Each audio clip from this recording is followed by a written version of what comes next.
नमस्कार दोस्तों, स्वागत है आप सभी लोगों का आपके अपने चैनल ट्रेडर्स डायरी में। दोस्तों आने वाला है 5,000 करोड़ के साइज वाला आईपीओ, फॉर्च्यून ब्रांड वाला आईपीओ। दोस्तों जिस आईपीओ का हम सभी वेट कर रहे थे, तो दोस्तों तैयार रहिए।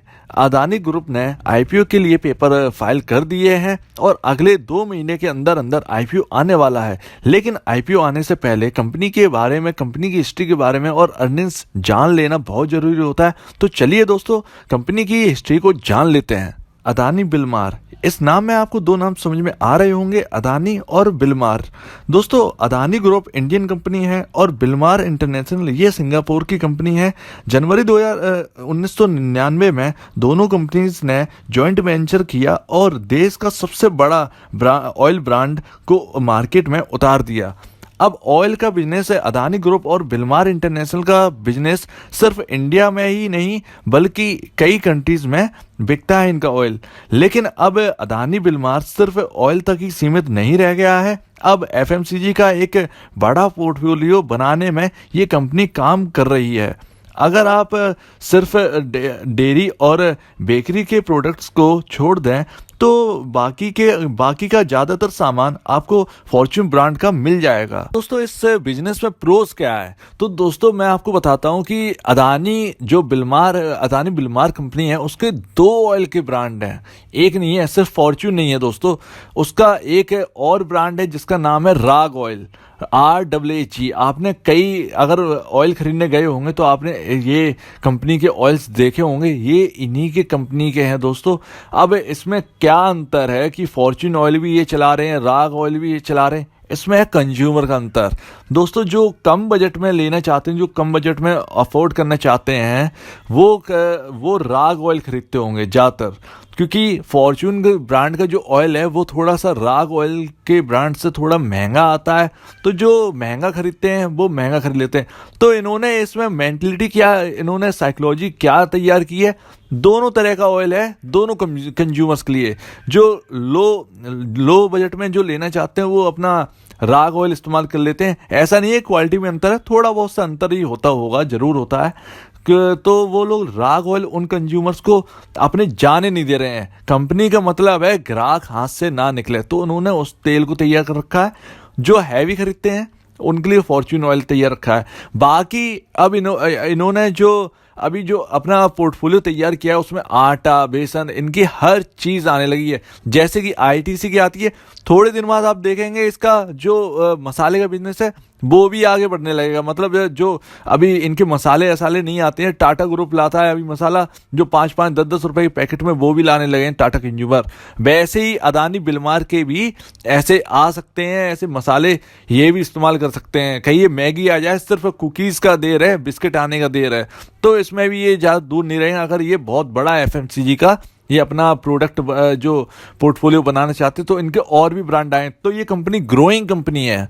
ये इसका हो गया प्रोज। अब जो घाटे की बात है, जो डिसएडवांटेज है इस कंपनी में, मुझे तो नहीं लगता कि शायद आपको भी नहीं लगता, क्योंकि फूड वाले बिजनेस में डिसएडवांटेजेस नहीं होते हैं। हालांकि वो है सरसों का ऑयल महंगा है और ये सस्ता है, मतलब थोड़ा ऊपर नीचे प्राइसेस जो चलते रहते हैं, तो थोड़ा प्रॉफिट पे थोड़ा सा असर देखने को मिल सकता है।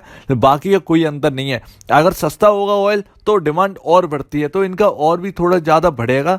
बाकी सब तो इनका सब प्रोज है, सब एडवांटेजेस है, डिसएडवांटेजेस इस अब दोस्तों हमने इनका काम तो जान लिया, लेकिन काम अभी भी अधूरा है दोस्तों।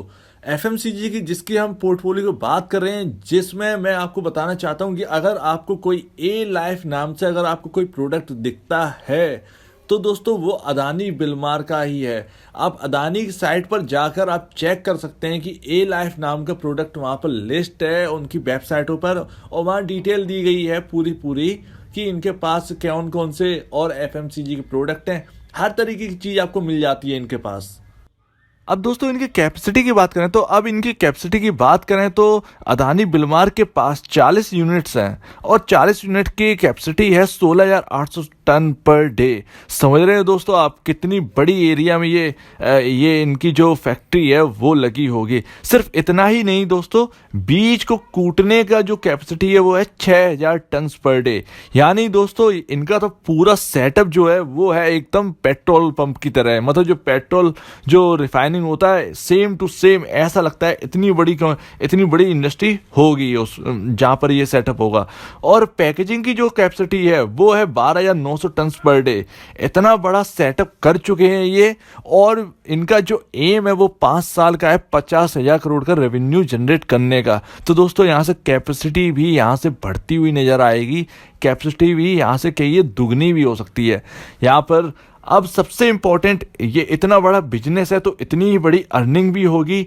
मैं 31 दिसंबर 2020 की बात करूंगा कि इसका रेवेन्यू 31% ग्रो हुआ है और बढ़कर 10,267 करोड़ का रेवेन्यू पहुंच चुका है।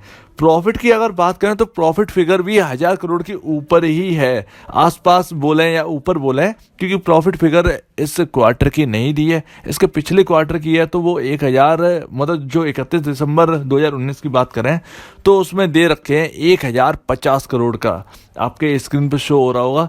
तो दोस्तों यहाँ पर जो अभी का है 2020 का वो नहीं है, लेकिन वो अगर रेवेन्यू इतना 31% के आसपास का ग्रो हुआ है तो प्रॉफिट भी 15% के आसपास तो ग्रो हुआ ही होगा। क्योंकि इस बार तो दाम जो है तेल के जो उसमें काम आता है तेल बनाने में सरसों, उसका भी रेट बढ़ा है पूरे इंडिया के अंदर। तो इनका रेवेन्यू भी, इनका प्रॉफिट भी वैसे ही बढ़ा है। तो दोस्तों एक छुपा हुआ बिजनेस है और एक दिखा हुआ बिजनेस है। तेल और बाकी एफएमसीजी का प्रोडक्ट जो खाने पीने का वो तो दिख रहा है, लेकिन उसके पीछे एक और बिजनेस छुपा हुआ है, वो मैं आपको बता चुका हूँ। साबुन, तेल, शैम्पू वैम्पू ये सब बनाते हैं, ए लाइफ नाम से इनकी प्रोडक्ट है, इनकी वेबसाइट पे आप जाकर देख सकते हैं। तो इतनी बड़ी कंपनी है दोस्तों, कंपनी में कोई कमी तो है ही नहीं, बिल्कुल भी नहीं है, और कंपनी ग्रोइंग कंपनी है। हम जानते हैं कि तेल और फूड का कारोबार कभी तो ठप हो ही नहीं सकता। अगर आप घर के अंदर हैं, यानी लॉकडाउन भी अगर आप देख लीजिए तो आपको खाने का जरूरत पड़ेगा। तो इनका वही सिस्टम है, कोई सिगरेट तो है नहीं कि इम्पोर्टेंट है ही यहाँ पर, मतलब जो सिगरेट तो है नहीं दोस्तों कि ये मतलब एक बार नहीं मिली चलो ठीक है बाद में। यहाँ तो तेल तो लेना ही पड़ेगा आपको, खाना तो खाना ही पड़ेगा, आटा तो लेना ही पड़ेगा। वैसे ही है, तो इनका प्रोज ही प्रोज हैं, डिसएडवांटेजेस कुछ नहीं है। तो आपको इसके कंपनी की पूरी इंफॉर्मेशन आपको मिल चुकी है, आपको समझ में आ गया होगा कि लॉन्ग टर्म में क्या गेन्स दे सकती है। अब आईपीओ की सारी डिटेल्स अभी नहीं आई है।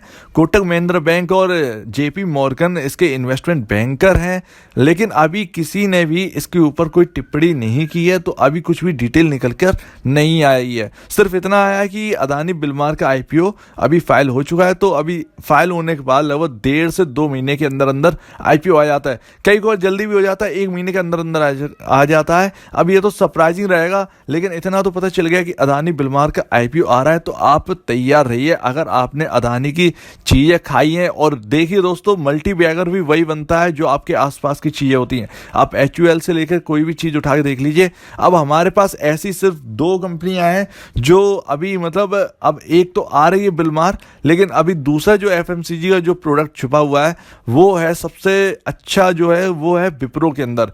विप्रो के अंदर भी ऐसे ही छुपा हुआ बिजनेस है, उनका भी तेल वेल का ऐसा ही कारोबार है जो कि आगे चल के डीमर्ज होगा। बाकी बात का आईटीसी का है, तो आईटीसी का जब ये आईपीओ आ जाएगा, जब कंपनी लिस्ट हो जाएगी, सारी चीज़ें सामने आ जाएंगी, पी रेशियो आपके सामने होगा, हर चीज़ आपके सामने, हर पैरामीटर आपके सामने रखे होंगे, तब हम उसको कंपेयर करके देखेंगे कि अदानी बिलमार अच्छा है या आईटीसी। क्योंकि रेवेन्यू के हिसाब से अदानी बिलमार जो है वो कड़ी टक्कर पे है आईटीसी के बिजनेस के हिसाब से। तो दोस्तों आप दीजिए मुझे इजाज़त। वीडियो देखने के लिए बहुत बहुत धन्यवाद दोस्तों।